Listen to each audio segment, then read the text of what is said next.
হঠাৎই এই রবিবার বাজার থেকে বাড়ি ফেরত আসার পথে এরকম মাটির হাঁড়ি দেখে কর্তামশাই দাঁড়ালো মাটির হাঁড়ি কেনার জন্য। তার ইচ্ছা আজকে একটু মটন বানাবে মাটির হাঁড়িতে, ওই হান্ডি মটন। কিন্তু মাটির হাঁড়ির যে এত সমস্যা সেটা আমরা আগে জানতাম না।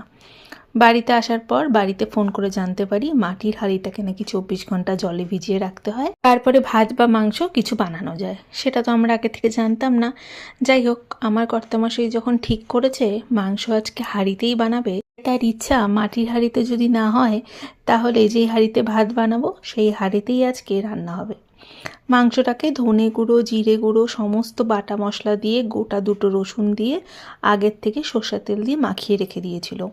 হাঁড়িটাকে খুব ভালো মতন আগে গ্যাসে গরম করে নিল। তারপর হাঁড়িটা নামিয়ে তার মধ্যে সর্ষের তেল দিল, জিরে, অল্প একটু দারচিনি আর গোটা শুকনো লঙ্কা দিল বেশ খানিকটা। এবার সেই মাংসটা দিয়ে আলুগুলো দিয়ে খুব ভালো মতন হাত দিয়ে মিশিয়ে হাঁড়িটার মধ্যে একটা ঢাকনা দিয়ে ভালো মতো চারদিকটা আটা দিয়ে সিল করে কম আছে 1 ঘন্টার জন্য গ্যাসে বসিয়ে দিয়েছিল। আর আমাকে বললো মোটামুটি 5-10 মিনিট পর পর এমন করে একটু ঘুরিয়ে দিতে সব জায়গা দিয়ে, তাহলে সব দিকে আঁচটা খুব ভালো মতন লাগবে। যখন 1 ঘন্টা হয়ে গেছিল তখন আস্তে আস্তে পুরো হাঁড়ির ঢাকনাটা খোলা হলো। আমি তোমাদের বলে বোঝাতে পারবো না যে এই মাংসটা এত সুন্দর স্বাদ হয়েছিল, এই হাঁড়িতেও আমরা কল্পনা করতে পারিনি। যেমন স্বাদ হয়েছিল ঠিক সেরকমই সেদ্ধটা একদম পারফেক্ট হয়েছিল।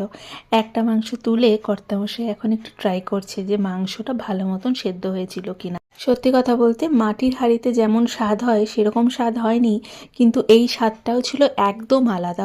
এই হাঁড়িটাতে যেরকম পুরোপুরি ভাপে রান্না হয়েছে, তো তাই স্বাদটা একদম আলাদা হয়েছিল। রবিবারের দুপুরে গরম গরম ভাত আর এরকম হাঁড়িতে গরম গরম খাসির মাংস কষা, এই দুপুরের খাবারটা একদম জমে গেছিল। মাটির হাঁড়ি যেহেতু আনা হয়েছিল তার জন্য মাংস অল্প একটু বাঁচিয়ে রেখে দেওয়া হয়েছে।